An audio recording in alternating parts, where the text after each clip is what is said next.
What's up everyone, and welcome back to our 11.6 edition of the new OP Korean builds. In an effort to bring you guys all these builds, our analysts have been searching through each Korean pro's match history along with checking up on stats so you can be sure everything we mention is legit. Are there any other new builds poking around that you've been dabbling with? Let us know down in the comments below and we may feature that build in a future video. You guys don't want to miss out on all the great meta content we've got planned for you, so if you haven't already, be sure to smash that subscribe button and turn on notifications. And with all that being said, let's run it. We all know Malphite is one of the most broken top laners in the game right now, but many players have actually been using the wrong build. Turbo Chemtank Malphite has a higher play rate over in Korea, and the item just wins more than any other option. Chemtank is winning 55% of the time compared to Frostfire at 54 and Sunfire at 52. Almost every single pro who's been playing Malphite in solo queue has been running Chemtank as well. Really, any champions who can abuse Chemtank at the moment should be. The reliability of your engages rise so much higher when purchasing Chemtank, as the active move speed allows you to easily close the gap and reach your targets. As if Malphite Ultimate alone wasn't annoying enough to deal with as an immobile ADC, the Chemtank active makes it almost impossible for those kind of champs to play fights.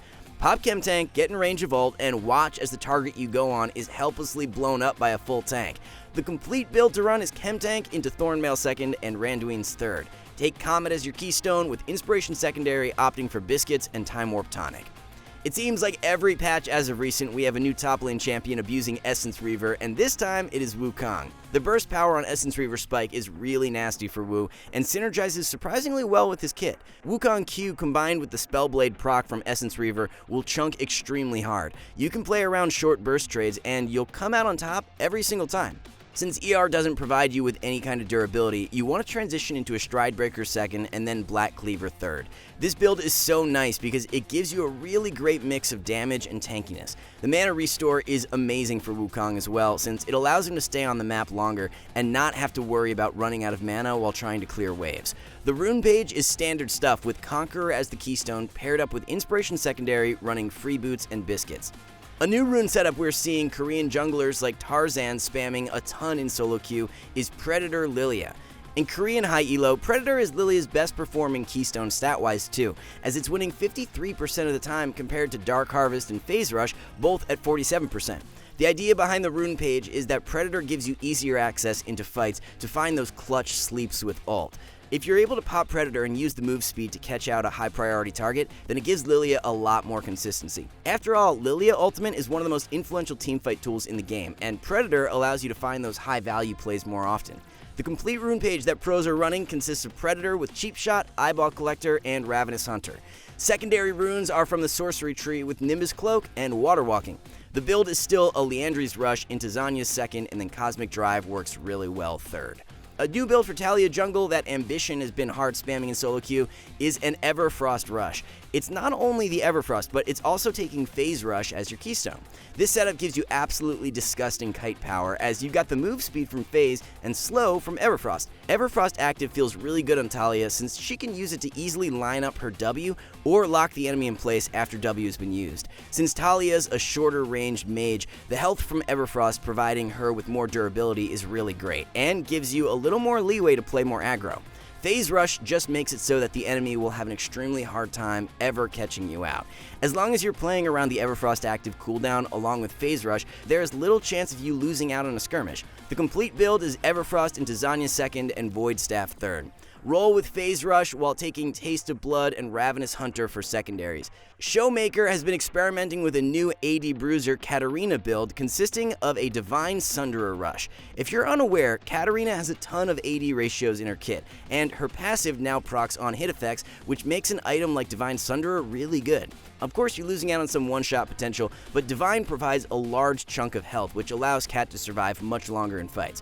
The Spellblade proc from Divine works great with Cat's passive, as she'll be able to proc it very consistently in fights thanks to her spell resets. Following Sunderer is Blade of the Ruin King second and either Titanic Hydra or Sterix third. Both Bork and Titanic offer on-hit effects, so they synergize extremely well with Katarina's passive. You'll be so much healthier with this setup compared to the standard AP build, which will feel really nice for teamfights. The build isn't the only unique aspect to the setup Showmaker's been running though, as he's been opting for Ignite and Exhaust as summoner spells. Ignite and Teleport is still completely viable as well. However, Showmaker really likes this super aggro setup. Conqueror works best as the keystone when playing AD Katarina, and combine it with Domination Secondary running Sudden Impact and Ravenous Hunter. A build turning Ahri back into an S-tier mid laner revolves around rushing Everfrost into Cosmic Drive second. This 2-item spike has already taken off on Sylas, and we were quick to feature that one a few patches back. So many Ahri players are missing out on Everfrost, as 60% of them continue to rush Ludens or Liandry's. The active from Everfrost has potent synergy with Ahri's Charm, as you can either use the slow initially to line up Charm easier, or extend the Charm CC so the enemy has no way of escaping.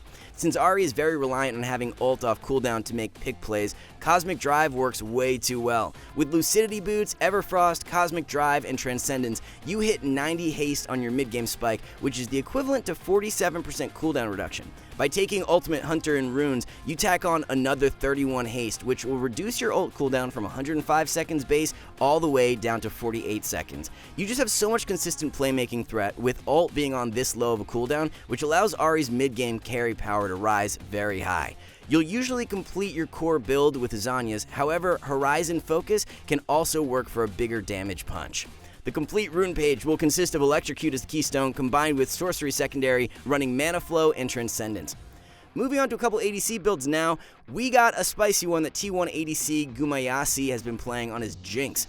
The build is Galeforce Rush into Stormrazor second, and then Rapid Fire Cannon third. Hurricane has been so standard as second item on Jinx for a while now, but Galeforce combined with Stormrazor just pack a massive amount of burst.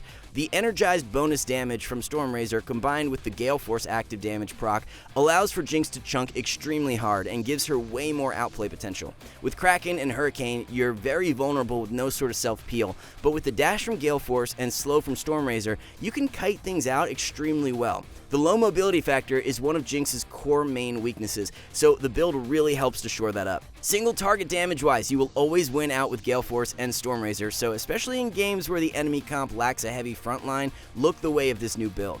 Even stat-wise, Stormrazor is winning more than any other second item on Jinx at the moment. For your rune page, you'll want to take Conqueror combined with Inspiration Secondary running Freeboots and Cookies. Another ADC on the rise as of recent, performing much better with the less popular build, is Kog'Maw. Like Jinx, Kog'Maw lacks that dash or blink in his kit, so Galeforce performs so well, yet very few players are running it. Only 12% of Cog players are rushing Galeforce. However, the ones who do are winning 53% of the time, opposed to Kraken users at 51%. This super strong Galeforce build, combined with the fact Cog was just buffed in 11.5, leaves him as the most undervalued ADC in 11.6. The meta is actually set up almost perfectly for Cog too, since Lulu is the second most played support in the game, while Morgana, Seraphine, and Yuumi are all in the top 10. With Chemtank abusers running around the Rift for 11.6, the percent HP shred Kog'Maw provides gives him great viability, while the dash from Galeforce helps to keep himself safe. The complete build is Galeforce into Rageblade second and Hurricane third. Lethal Tempo is Kog'Maw's most optimal keystone, combined with Inspiration Secondary taking Freeboots and Biscuits. With the Shurelya's buff in 11.6, many supports will be flying under the radar with the item. Morgana will be one of the most underrated, as pros like Core JJ have been abusing this setup, whereas only 2% of solo queue Morganas even purchase it. For the full build, rush Shurelya's into Zhonya's second and Redemption third. The reason why Shurelya's can work amazingly well on Morg is that the active allows her to always stay in tether range after using ult. Sometimes if you ult at max range, the enemy can just easily dash out of it, but by popping Shurelya's, you can stay right up close and guarantee the root goes off. The active also just makes capitalizing on pick plays way more consistent. A lot of the time when you hit a bind, your teammates will be lagging behind and not in position for the kill. Whenever you hit that bind, pop Shurelya's to speed your team up and guarantee the enemy goes down before the bind expires. Morgana runes will consist of Comet and Inspiration Secondary running Perfect Timing and Biscuits. And then one more support you need to be abusing the buffed Shurelya's on is Blitzcrank. Korean pros like T1 Korea have already been loving the setup in 11.5, so it's a no-brainer to pick up now for 11.6. For some reason, 60% of Blitz players are still rushing Locket, but are only winning 52% of the time. The Savants rushing Shurelya's are eclipsing a 54% win rate, and it's for a really good reason. The more move speed you got, the easier it is to line up hooks, or even just simply run up to the enemy and bonk them with E. Being able to press go wherever you want to is a really nice luxury to have when playing Blitzcrank, and that's exactly what Shurelya's provides. After all, he's a pick support who wants to be making plays, so opting for the more defensive Locket purchase is a bit contradictory in a way. Second and third items will be Zeke's and Knight's Vow respectively. Kyria has been running Guardian as the keystone, which is also very undervalued on Blitz, combined with Inspiration Secondary, opting for Hex Flash and Biscuits. Alright guys, that's unfortunately all we have to share with you today, but you can bet we'll be back again next patch with another round of builds, so if you enjoy this kind of content, then drop a sub and turn on notifications so you don't miss out. We appreciate you watching, good luck with all these new builds, and we'll catch you in the next one.